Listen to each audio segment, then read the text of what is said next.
Welcome to Yorkshire Entrepreneur, a new podcast where we talk to special guests about entrepreneurship in God's own county. We'll be discussing all things business, sharing success stories and the struggles to get there, as well as grabbing top tips from business support experts. In today's episode, I speak with Hannah Bratley, co-owner of Frame, a new business that is helping their customers unlock the power of AI. We discuss what it's like running a business experiencing rapid growth, her career pre-Frame, what it's like working with her other half, and what she thinks the future holds for her and Frame.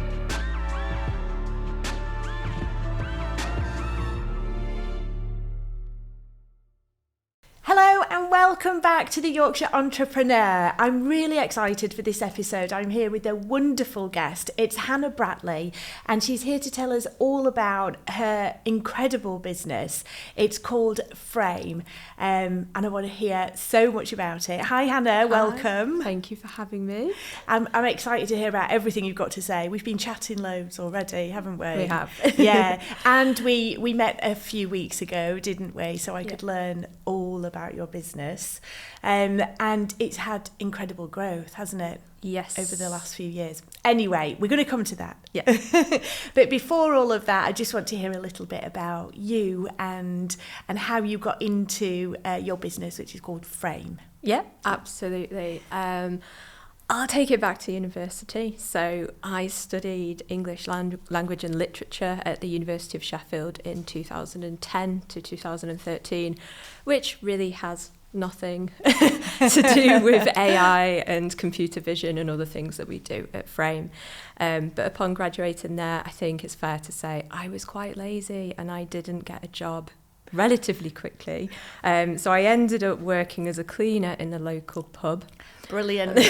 when we met, I would not have expected you to have said any of this, but you did, and that's great because it makes it all real for everybody listening, you know, and knowing that was you then and where you've got to now. But yes. Well, so cleaning in a pub, did you hate it? I to be honest, I love cleaning. It's one of my things that I don't actually mind doing on a weekend, but I very quickly went from being a cleaner to working in the kitchen as a bit of a commie chef, I believe the term is.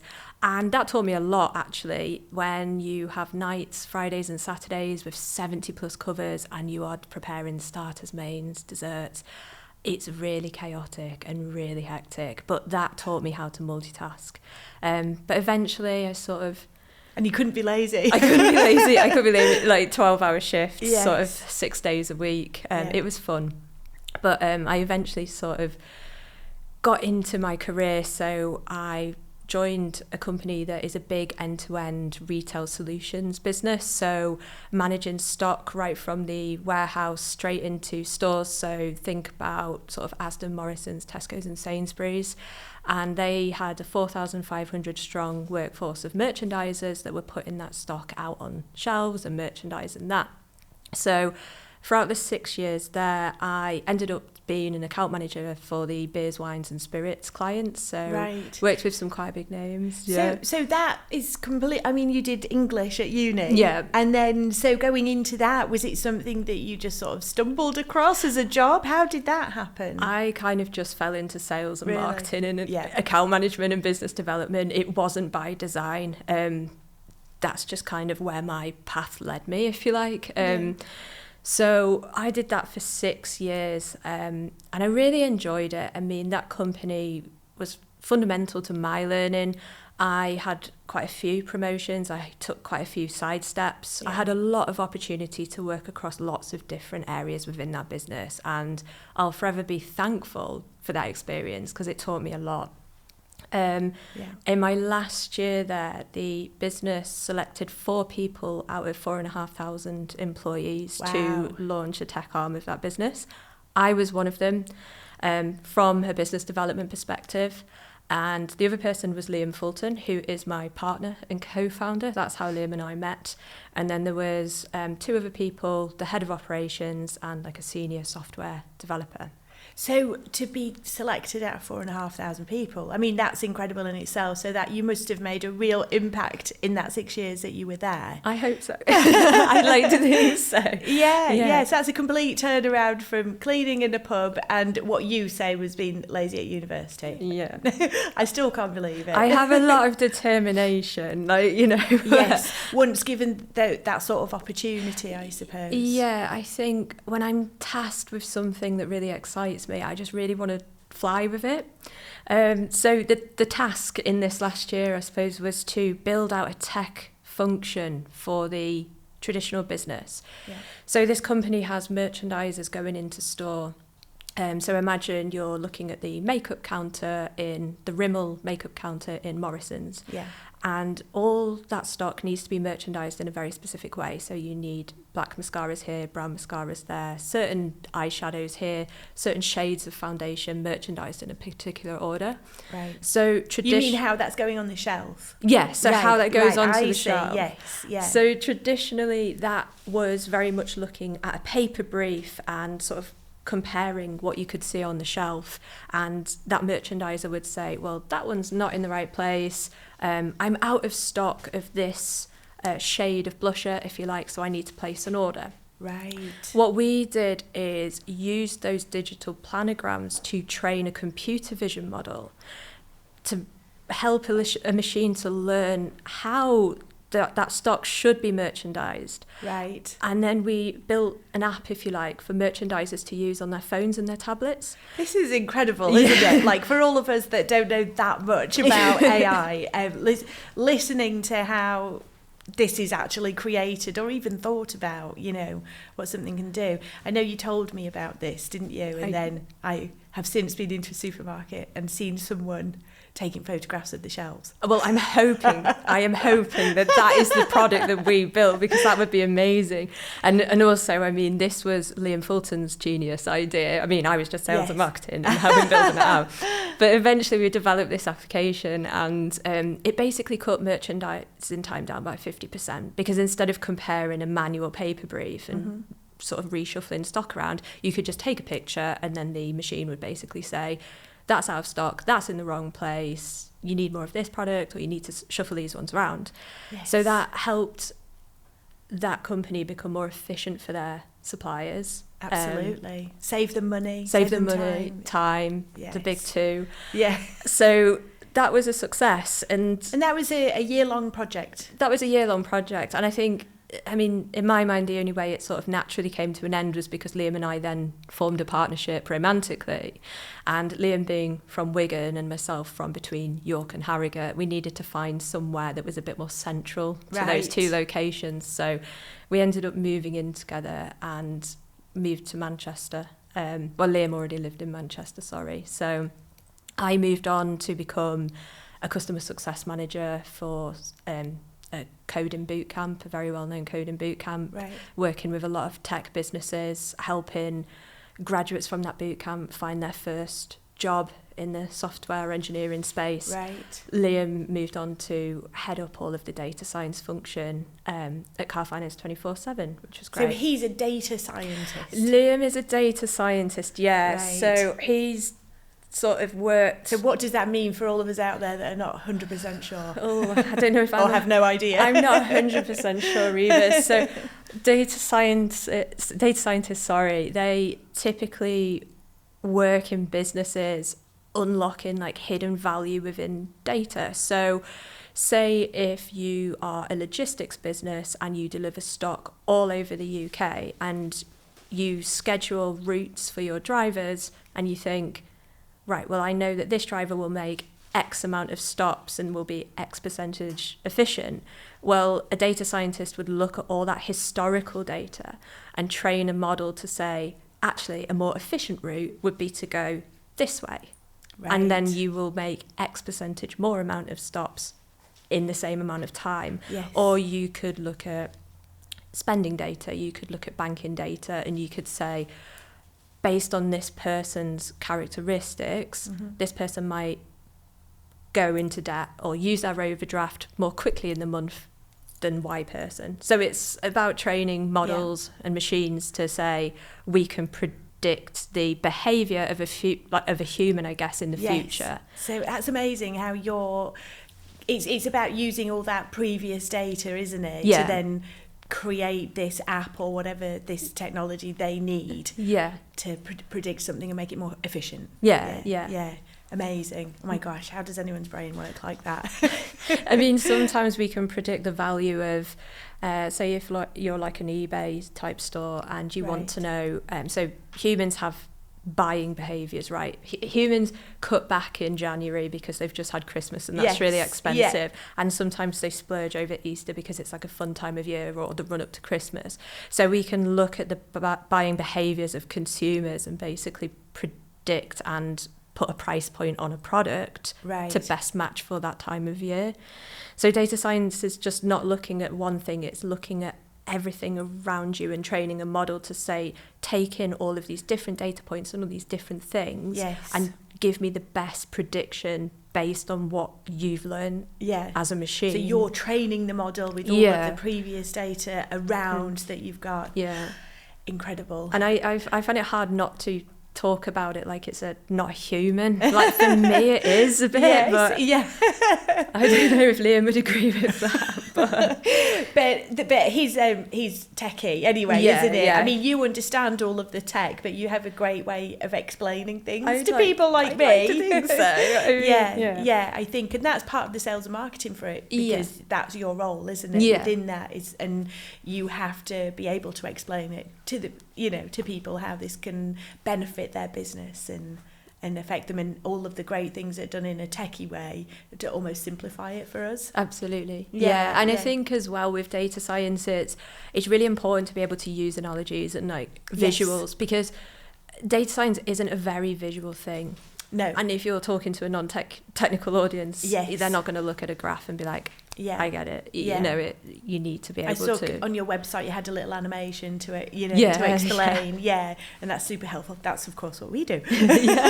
But it's a different way of explaining something, isn't it? And it does really help.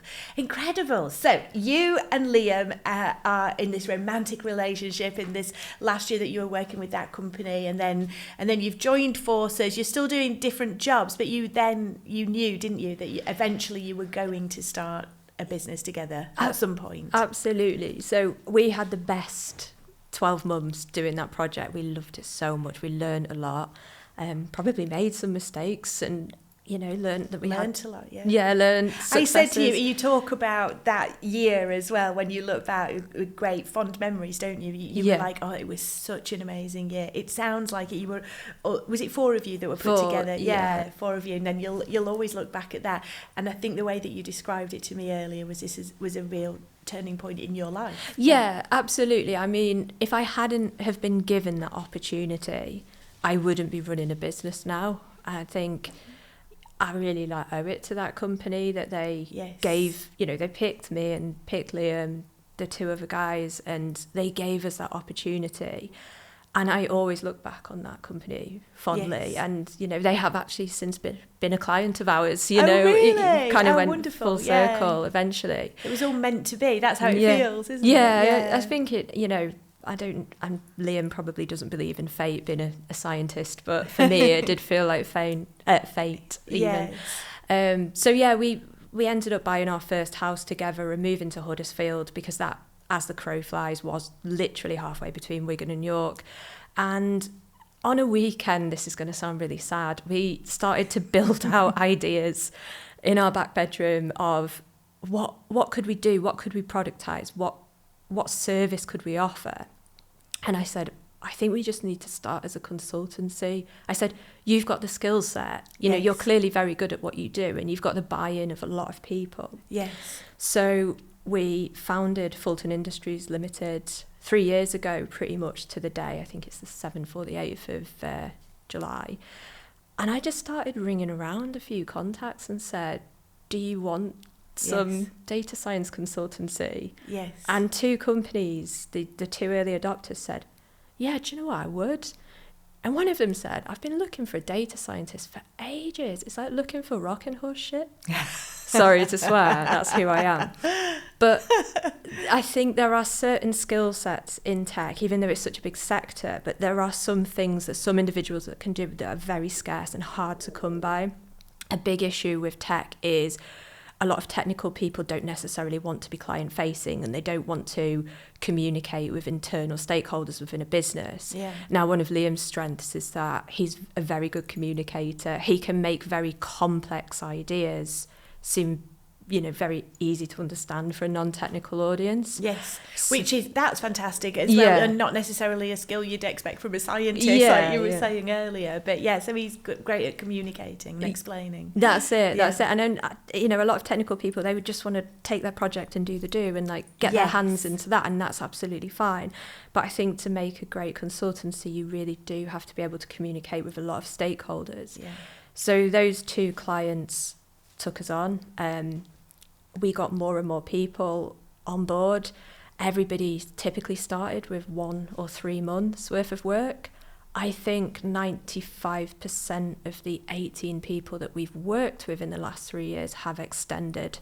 Wow. Yeah, usually between 12 and 18 months total. Wow. So it grew quite quickly. It grew very quickly, didn't it? So tell me so you had year 1, and then in year 2, how much growth did you see within your business? 653%. Is that all? Yeah.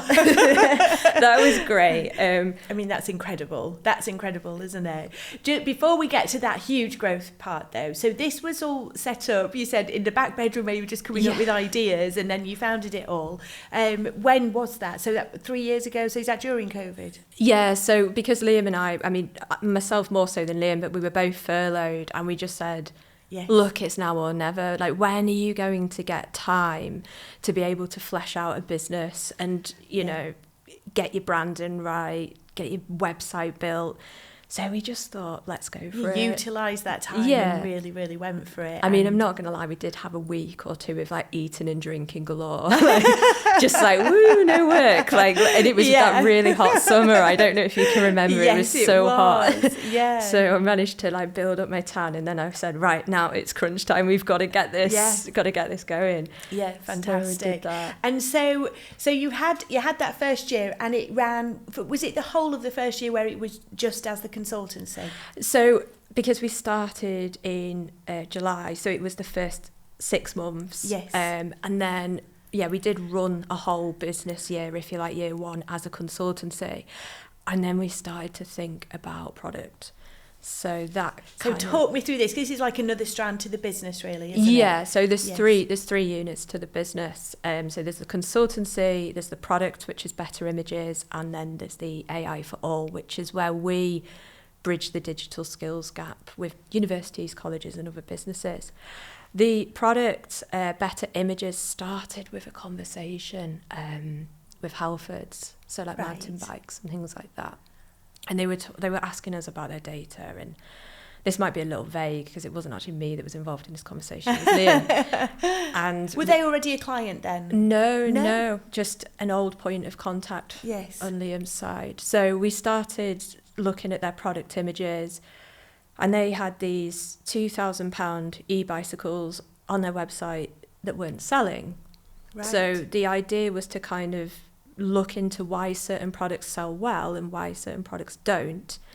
And out of that was born Better Images. So Better Images is if you're selling product online and you have a bicycle and it costs, £200, £2,000, and it's a single image and it's got a white background on it and you can't really zoom in on it and it's unclear and it's pixelated, people aren't going to add that item to their basket. They might do, but chances are they won't. Right, okay. So a lot of technology just so happened to be released right at that time, and we did a big piece, 6 months of research and development as to how can a machine take an image, a single image, and produce 10 more images, but not just better images, as in a bicycle in use, a bicycle in setting. If it's a mountain bike should be photographed in a mountainside or in a woodland, because that's what it's going to be used for. Yeah.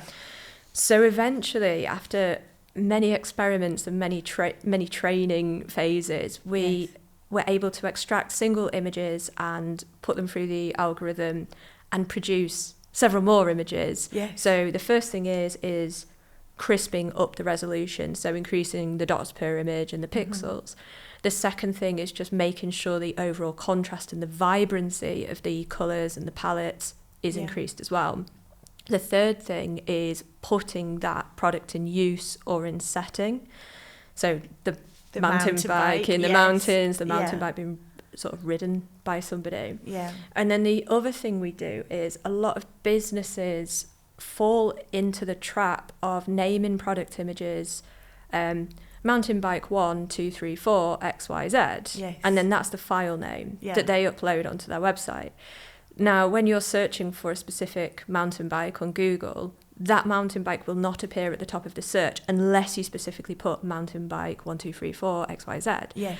So Google are very explicit as to their best practice on how to name files, how to name your product images, how to use the correct alt text, and how to use the correct file path as well. So a lot of people upload PNGs, which are very slow to load versus JPEGs. So all these things contribute to whether a customer wants to put that product into their shopping bag. Right. So we built another algorithm that basically automatically renames all your files with the correct alt text, the correct title, puts them into the right format, and basically does that a couple of minutes. It's incredible, isn't it? Yeah. What can be done. So in terms of what you were saying before about reducing cost, reducing time, everything, that you've done the research and development for 6 months to create this. Is it an app? What do we call it? At the minute, it's in a portal format. We are just sort of redesigning that. I think we might take it into an app format, which is exciting. So we've got somebody working on that, well, a couple of people working on that full time. Right, I see. So your clients, Halford's one of your clients? They were the catalyst, if you like. For this. Amazing. So we've worked with, it's the way I see it is it's really great across a multitude of sectors. But the one thing I would say is that I think it's a needs versus a want. When you're shopping online, do I need to order new pens for the office? Yes. Do I care how pretty they look in a photo? No. Do I want my new perfume? Yes. Does it have to be Chanel? Yes. Yeah. Is it £70? Yes. Does it look nice in the photo? Yeah. So you've got to think about those kinds of things. I think there are products online that people will order no matter what. Absolutely. So the ones that you have to make look incredible because it's not necessarily that somebody needs it. They're just going on, oh, that looks fantastic. Yeah, I'm going to get that. Yeah, and that's the difference, isn't it? And I think as well what's important to add is that better images isn't about going onto your website and saying we need to improve 100% of your images. The algorithm is scoring all of the images out of 100 based on those metrics. Is it a single photo? Is it in setting? Is it vibrant? Is it a good quality photo? We're not looking to improve the ones that are great. The ones that are great will sell. It's the lowest performance that we can improve. Right. And when we look at, if you take the bottom 10 or 20%, you're looking anywhere between 10 and 50% sales uplift. Yeah. So incredible. 50% uplift was our best today. Wow. Yeah. Wow. But it's anywhere between 10 and 50. Yeah. And so these clients are their e-commerce, but they're high street that are all selling online as well. And I think another thing that we built into it was seasonality. So when you look at, retail's my background because having worked in that company for 6 years, but when you walk into an Asda or a Morrison's at Christmas, a bricks and mortar store, it will not look like it would look if I walked into it today. Yeah. It would be merchandised, it would have displays, it would be Christmasified. It would have used that other app that you've previously done. it would have looked, maybe different displays and videos playing. Seasonal. Yeah. And I think a lot of e-commerce websites, they don't change their online presence to match the season. Yeah. Oh, yeah, that's something you don't really think of. Yeah. So better images can, as long as you sort of command prompt it to do the right thing, you can say, put this perfume in a Christmas setting, or we've worked with sort of baby brands as well. Right. Put this nappy in a nursery setting. Yes. You can sort of theme it as when you need to. As you need to. Yeah. Gosh, it's so clever. But it's really humans teaching the isn't it? So it's us, you not us, definitely not me, but it's humans like programming and doing all that research so that you're able to input the correct information that creates these algorithms. And the more inputs you give, the more it learns. Yes. So sometimes you'll get a completely new sector. So for example, we have managed to train it on coffee and chocolates and things you would like eat and drink really, really well. It's great now. You know, you could just get it to spit out anything. But sometimes you'll get a new sector and it's like, can you make this screwdriver look really nice? And it's like, we can, but that's going to take a bit longer. Yes. So every time you get a new sort of type of product, then you've got to go and research and find out all that information that's going to help it better produce itself. I mean, it's pretty quick still, but it's just like Homer is golden. And when you said just a couple of minutes, so to like change these images, is that the same? So one image would typically take 60 seconds. Wow. Yeah, it's pretty rapid. Wow, that's incredible, isn't it? So clever. So that's the sort of second strand to the business. So you've got the consultancy, and then you've got the picture frames. How's that? What is that? Is it called something different? I know it all comes under frame. Frame is the umbrella, if you like. Yes. And then frame is like frame consultancy. Yes. And then we've got better images, which is the product. And then we've got AI for all. Yes. Which is our sort of educational piece, if you like, bridging the digital skills gap. And this is your big passion, isn't it? This is my baby. Like, I am so passionate about this. I mean, as somebody that came from a low-income household, to be quite honest, and the first person in my family to get into university and to get a degree, and being given the opportunity at my previous employer to get into tech, and meeting somebody like Liam that can open up my eyes to the opportunities that tech presents, I want to give other people the opportunity to do that. And I think the tech sector is so strong, and you know, it's great, and it's probably in the UK started in London, and it's great. London's not had its day, but it's like, cool that you've done it, but like let's bring it up north, like let's really get it up north. And you see pockets open up: Sheffield, Leeds, York, Newcastle. I mean, we have clients in Brighton, we've got clients in Edinburgh.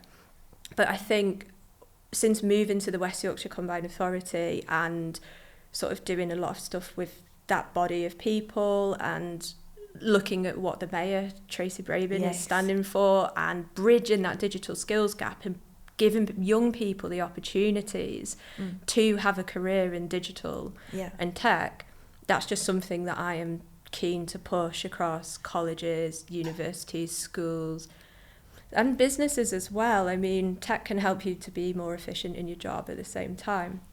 So AI for All was born out of a talk I had with Leeds Beckett University, and we just recently delivered a 3-week programme, which was an introduction to AI more broadly. So week 1, we were just kind of going over the fundamentals of Python. Python's a really good language to teach people because it's quite high level in the sense that it reads very much like English would. Right. Whereas you've got low code, which is more like, it doesn't really resemble English, so it's like learning a foreign language. So that can be quite difficult for people that. So the people that are on this course, so they're all students from the university, right? They are. So do they have they come from different courses? Do they have what sort of their level of tech on taking your course, if you like? How much do they need to know? So it was a bit of a mix. The vast majority of people had never touched a line of code before, nor had they studied a technical degree or were studying a technical degree. Right. We sort of had like international business studies, that kind of thing. We had a couple of people that had technical degrees but just felt they needed a bit of a boost and wanted to learn a little bit more about the latest AI programming. One person actually, while we were on the course, he was a graduate. So some people were year 1, year 2, some were year 3 graduates.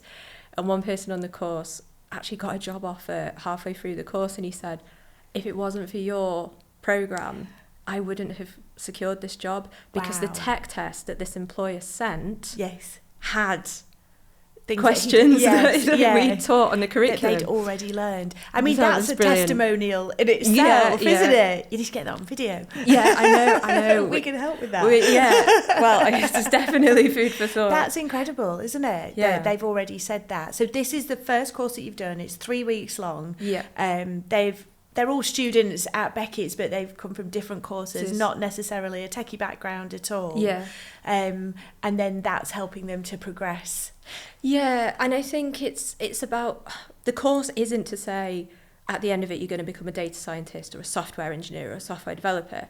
We're basically saying these are technologies that will help you to be more efficient in your job or get you into a tech business but in a non-technical role. So tech businesses will have scrum masters, they'll have product managers, they'll have SEO specialists. None of those people will technically sort of hands-on the code. Like, Yeah. It's about saying, here is some exposure to that. They've got that understanding of how it all works, haven't they? Yeah. And that, I suppose, will work in any business, won't it? Yeah. Any business, any job that you're going into, to be able to have that understanding, because that's the way that we're moving. That's where the world is moving now, isn't it? Absolutely. And we've got a lot more courses in development, and there is an argument to be said, well, why don't we offer this to businesses? So I think one of the step changes we've seen on the consultancy side is we're still getting inquiries coming in like, can you come take a look at my data? Can you come work your magic and do the clever stuff that data scientists do? But there's the other side of it where technology has evolved so quickly and so rapidly. Like you see ChatGPT and you see all these different things coming to the fore, and people are coming to us saying, can you teach us and help us how to learn it so that we can best utilize it? So ChatGPT is very simple to use if you know how to prompt it correctly. Yes. You're not just going to be able to type in a question and get the result back what you want straight away. There are different ways of sort of communicating that piece of AI. Yeah. So we're seeing a lot of that. So with that said, we're designing courses for sales and marketing teams, business development teams. My marketing team used ChatGPT to help create some of our LinkedIn posts, for example, because we all know what it's like on a Monday morning when you're not feeling particularly inspired and you're like, right, come on, do a LinkedIn post. So but knowing how to do it correctly and how to prompt it and get what you need out of it. So utilising it in the right way. And I love that. And it's bridging, like you say, it's bridging that skills gap, isn't it? And it's giving us more of a wider understanding of what AI can do. What I suppose for a lot of people it's actually frightening, isn't it? We had this conversation. What would you say to those people that are like, oh, because it's going to take our jobs away and all of this kind of stuff? You explained that to me really well. I thought if you can share that with me now. I think a lot of people are frightened by it. I personally would say that it's an ally, like it's not a foe, it's a friend, not a foe. And I think if it helps you to be more efficient at your job and helps your output to be better, if you like, that will only impress your employer. So for our team, so this is on personal experience, there are times when some of the tech team might come a bit stuck with some code. Now, before you would have to go onto libraries or sort of different websites or Google to try and overcome where you were getting stuck, or essentially you'd be asking Liam, which slows Liam down quite a lot. But I think with the rise of ChatGPT and how quick it is at sort of churning back the results, it's really helped our guys with their progression and their development. And I think you shouldn't fear it. I think if you've got to think of it from an employer's perspective, if you're doing your job twice as well or twice as quick and you're being more productive and more efficient, like fingers crossed, you would hope reward would come from that as opposed to it being like a bad thing. But that's just my personal opinion on it. But I personally think it's brilliant, and we do use it in our business. And it makes sense, doesn't it? If it's going to make everything quicker and efficient, help those businesses to run more smoothly and effectively, then it is. I think it's almost that fear of the unknown, isn't it? If people don't know about it, and that's where you sort of come into it, because you're educating people on what it is, what it can do, but how quickly it's moving. So you said earlier when we were chatting, something that you had produced maybe 6 months ago, the tech is moving so quickly. And so how do you keep up with it? So, I mean, consultancy is in general feast and famine. I think that's pretty true of most consultancies or agencies. So for us, we see an uptick. It's usually aligned with the school holidays. So it's like boom, boom, boom, fast, fast, fast. Summer holidays kind of peters out a little bit and it goes quieter. Same for Christmas, same for Easter. Yeah. And we use that time to research and develop. So a lot of businesses have what are called greenfield projects or R&D, research and development. And we take advantage of that time to explore new technologies, put further capabilities into the product, for example, better images. How can we strengthen the courses that we're delivering to the universities and the schools? Like, what new technologies can we sort of build into our curriculums? So it's that R&D time that's really valuable to us. And utilising it. I love that. Everything goes quiet when it's the summer holidays and everyone's away. touch wood. It's never like really quiet, but there are sort of periods, like weeks, where we can. And you need it, don't you? You need it, like you say, to have time to spend on that research is vital, especially for what you guys do.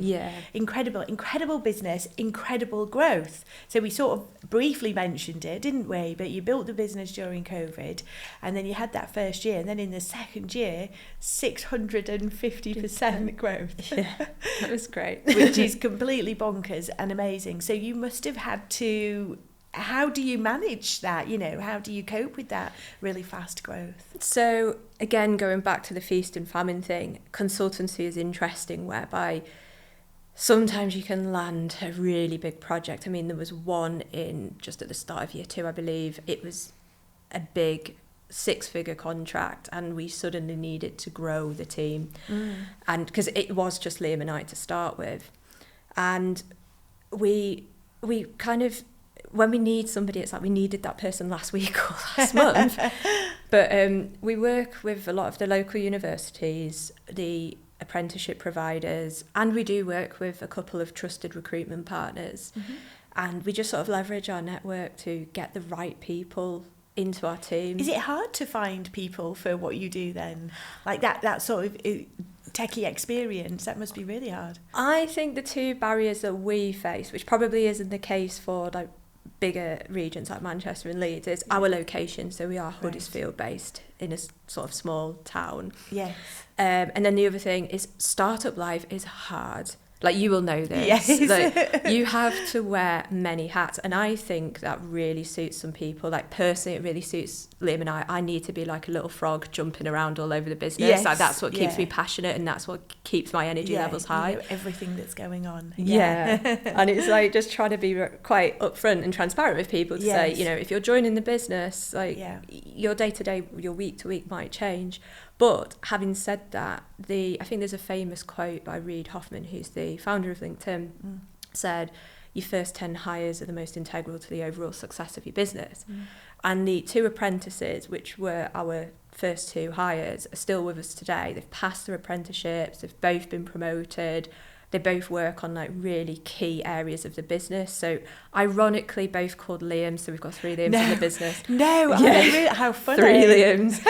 So one of the Liams, he 3 Liams. owns the software development of the portal for Better Images. And the other Liam, he owns a couple of like key client accounts. And I just think having taken them on this journey over the last sort of 2-3 years, fantastic, it's just been fantastic. And it's so exciting, I cannot wait to put this out on social media. But in August, on the 1st of August, we've got 2 lovely women joining us. Yay! So women in tech as women well. In tech, yeah, amazing. So that is incredible. So these were 2 apprentices that started with you, and they're now, like you said, integral to the business. So if they came in as apprentices, what were they previously qualified in? What were their qualifications? So one of the Liams, he used to work on Asda service desk. So it was IT, but it was a lot more hands-on problem solving as opposed to software development and like coding in the background. And is that what their apprenticeship is in? Software development? Yeah, so Liam, he's now a software developer, and then other Liam had some commercial experience with quite a big I don't want to drop names, but quite a big Huddersfield company. If you think. On. Well-known disinfectant, Zaflora. I'm sure you can figure that out. But he came on as a data engineer, and both of them just really have excelled in that. And I do think as well, one of the things that really helped us from an apprenticeship perspective is they both had commercial experience. Yeah. So they had a good understanding of customer service and the need to pivot, the need to rearrange and shuffle priorities and things like that. So I definitely would be up for doing apprenticeships again in the future. Yeah. And did you do that? So you're through the West Yorkshire Combined Authority, the apprenticeships, because we've had 2 apprentices here as well. So I totally agree, and we utilise the Kickstart scheme, and having those younger people in the business that we've been able to help and train, on the techie side of things that maybe they wouldn't have known before they come in. So they've come in with varying different skill sets anyway, so some of them had a certain degree of that before they came in. But I think it's fantastic, isn't it? And especially after COVID, because everyone was struggling, and it was a lot harder for those younger age groups that were fresh out of university to get jobs. So there's the West Yorkshire Combined Authority, and I know there's lots of different areas within West Yorkshire Combined Authority where you can go out and seek that help, isn't there, that can support you with the apprenticeships schemes and funding and grants and things like that as well. Yeah, absolutely. I mean,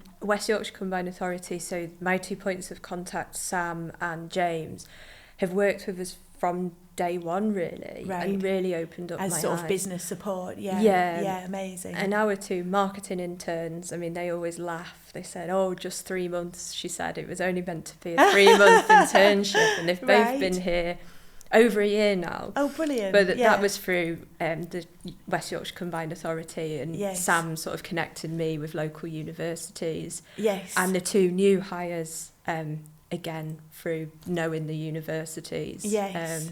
But they offer so many. So for anyone listening as well, it's important that they reach out to, it can look like a minefield that, when you go onto the website, but there's so much support and help out there for startup businesses and smaller businesses as well, isn't there? Absolutely. Yeah, because I know here we've, like I said, the Kickstart scheme and the apprenticeship scheme, and then there's also grants that you can apply for. Yeah. So we've utilised them here, this studio that we're sat in. We've had help from that, but I know you haven't actually. Yes. Well, only not by design. So the only reason we didn't have any help was we wanted it, but because when we landed that massive, you had such fast growth. So I think the idea is, I mean, and this isn't me slating it, but I mean it's a brilliant resource for businesses, and like I say, Sam and James have introduced me to so many great people. But because we scaled so quickly, the way that the funding works is you kind of need to get your quotations approved, whereas we kind of just had to push the big button and say, just like go for it. We need that, and you have to just go for it, don't you? We could have had access to it, and I think, there's so many businesses that use it, and I think, great. Yeah, if there's help out there, go and find it, because it is fantastic. And it's hard being a startup, right? Really hard, hard work. It's like you say, you're wearing every hat, aren't you? But I think a bit like you, I like to jump around and know everything that's going on as well. It's fun. Businesses are fun. So what does the future hold then? Oh, that's a good question. I sometimes feel like I'm flying by the seat of my pants. I think that's another great thing though with small businesses, isn't it? That you have the option to, and you can move fast in terms of if you need to change direction slightly. You know? I think that is a good thing. Yeah, you can visualize it. So come on, where are you heading? Well, if I look at the trajectory that we've been on, so this hasn't been announced yet, but it is going to be announced shortly. So we hit our 1 million revenue 9 months ahead of schedule, which leads me to believe that, fingers crossed, more growth is to come. 9 months ahead of schedule. Yeah, of the financial, because we were aiming for the financial year next year, and then it was June, and I think I was just cooking dinner in the kitchen, and Liam was on his phone. He was like, "Oh, we've gone past 1 million now." And I was like, "Right, I'll get the PR guy." Did you celebrate? Yes, and that was kind of. I think we high-fived. I think sometimes Liam and I are quite guilty of not celebrating the successes as much as sort of commiserating the tougher times of things. I think we're all a bit guilty of that. Yeah, I think that's in our nature. But for me, it will be driving the digital skills stuff. Yes. I think Liam's got big plans for growth on the consultancy. The team, especially the people that have been with us from day one, you know, they've really, really pushed themselves, and they're in a really great position to take on more and more accounts. The two women that are joining us bring a wealth of experience, and I can already see it mapped out in my mind how they will fit into the business and in which unit or on which client account. Yeah. So I know that the consultancy is on a big growth plan.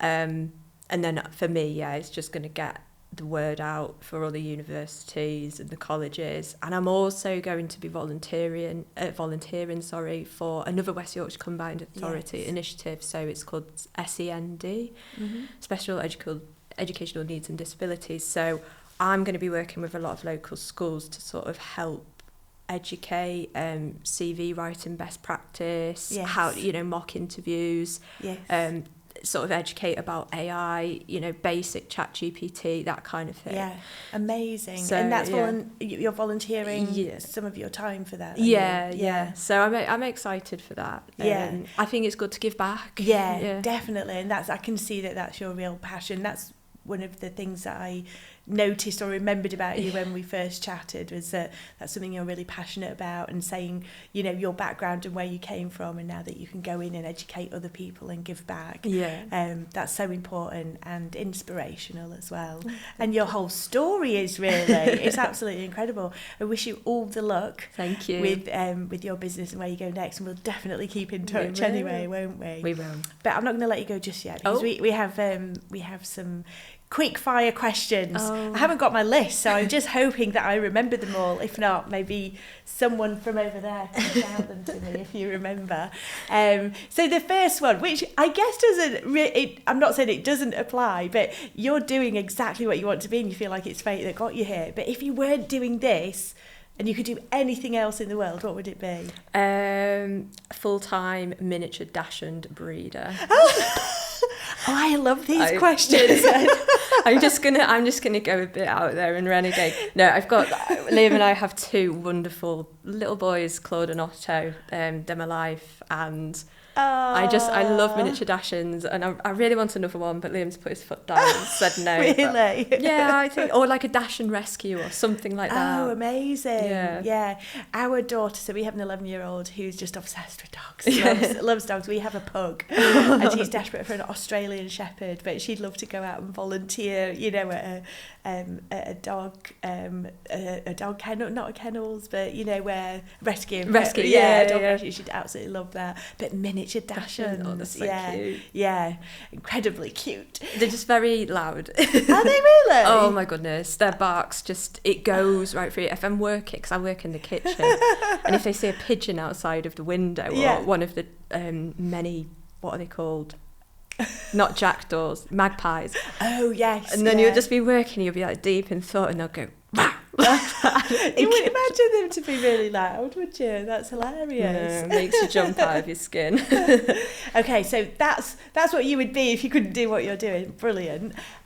So another question. So I am putting you on the spot. Favourite place to eat in Yorkshire?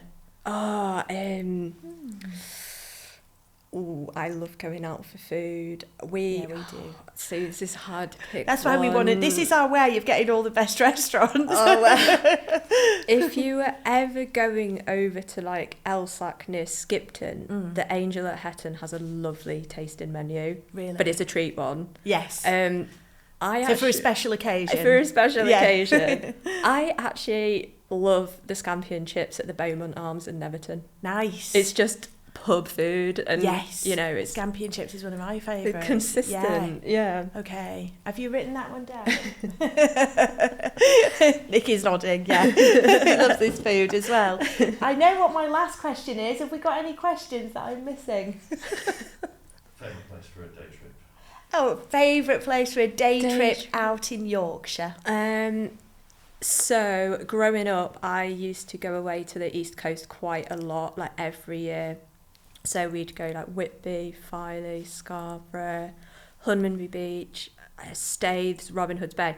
I just love being at the coast. It reminds me of my childhood, like scouring for sea glass, you know, like the glass that's gone through the ocean. Yes. My mum would be like calling it a treasure hunt, and we'd just pick up loads of glass. So yeah, I think Yorkshire Coast is it's got a special place in my heart. It is. There's some stunning places, isn't there? We're really enjoying. We're trying to make a point of like weekends. You know, if we can get up to the coast, we will do, and that's one of our favourite places as well. Some beautiful places. Caton Bay, we went to a few weekends ago. That was really lovely. We didn't get there till late on a Saturday afternoon, so it was like 4:00. But because we've had some beautiful weather, we were on the beach just as everyone was coming off, and absolutely gorgeous, isn't it? It is lovely. Okay, I know what my last question is. Have you got another one? Advice for future past. Yeah. So advice. So if you could to your past self. So if you could give yourself any advice, I don't think you could. I know. So great. I know I could give myself plenty of advice. So I, growing up, was naturally quite a shy person. Like I was really sort of introverted, wouldn't say boo to a goose. And something that I have to wrestle with, even now actually, is imposter syndrome. And I don't have great confidence in myself or my ability. And I think if I knew what I know now, like 10 years ago, if you'd have said to me, you're going to be a female CEO of a tech business, I'd have said, don't be stupid. But knowing what I know now, I think just believe in yourself. Yeah. And, you know, it's not about what degree you get. It's not about how intelligent you are. It's about all those skills that you can learn. Mm-hmm. You know, the biggest one for me, and the culture that I want to instill in my team personally, is treat the cleaner like you treat the CEO. Mm-hmm. I just think people can get carried away with it sometimes, like having to be the best, having to have gone to the best universities, having to do this. It's not how it works. If you're passionate about something, roll with it, because you will be successful at the things that you're passionate about. That's the reason why I don't get involved in certain areas of the business now, because it's not my bag. I will not help in any way. Leave me to concentrate on the stuff that I'm great at. So I think it would be that.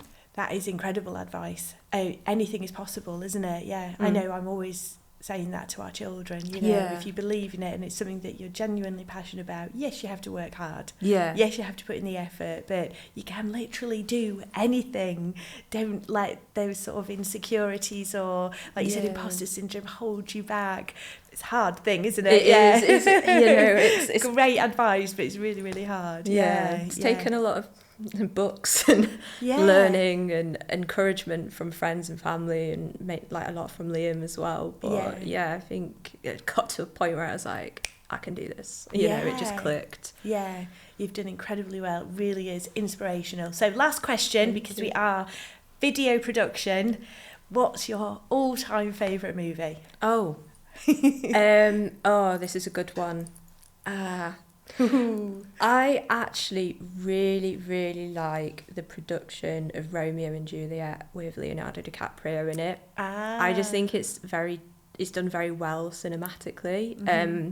I like that they use the original Shakespeare language, and I don't know, I just think there's a lot of different things playing there. I hope that was a good answer. I feel like I'm being judged. But oh gosh, no. She's not being judged. Like, Nick knows every single and he'll tell you, I always laugh because anyone mentions the movie and they'll know, you know, who's directed it, who's written it, who's done no judgments here. We get some real wacky things from everyone else and what everyone watches, and it's quite a diverse group of, you know, what we watch at home. But amazing. I think if I can just quickly mention a few others. Oh, go on, yes, please. Anything that's like Thomas Hardy or Dickens. So any adaptation of like Jude the Obscure, Tess of the D'Urbervilles. Wow. Because they're my favourite books. Yes, things that have been adapted into a movie. You'll love that. They would be close seconds, but Oh, amazing. Juliet. I was surprised because the last podcast we had our accountant on and he said Tangled. Oh, Tangled is a great film. I mean, the music in that is good. Like, yeah. And you love a good musical, I don't do, you? and I love a good Disney film, which Yes. is very basic, but you know, like... I've watched a lot of Disney movies. I've got 4 children, 3 of them girls. Yeah, I've watched a lot of Disney movies. Do you like Moana? Yes, Yeah, I that's do. a really good one. Yeah, that's brilliant. I wouldn't say it's my all-top, All-time. favourite movie. What's your favourite Disney? Probably, Disney movie. Yeah. We'll see Cinderella, but we're going way back, and I think it's because it's one of the first ones that I watched. It is the old version of Cinderella. Absolutely love that. Love watching anything musical. That's my background, musical theatre. Came out of watching Frozen, just like because it was it was so much fun. You just wanted to sing along with it. Love the Disney movies. And Dirty Dancing is one of my all-time favourites. But thank you so much. Thank you for Lovely having to me. hear, incredible things about your life and your business. It's so inspirational for people to hear how successful you've been. And I would say in a short space of time, but obviously there was so much work put in prior to that, wasn't there? You know, through all your learnings from other businesses. And that you found romance and your life partner along the way. That was kind of unexpected, I'm not going to lie. So best of luck with everything, your business and your future with Liam. We'd love to have you back on in a few years' time and then see where the business is at then. Okay. That's really inspiring. So thanks again, Hannah, for joining Thank us, you. and we'll see you soon. See you soon, thanks.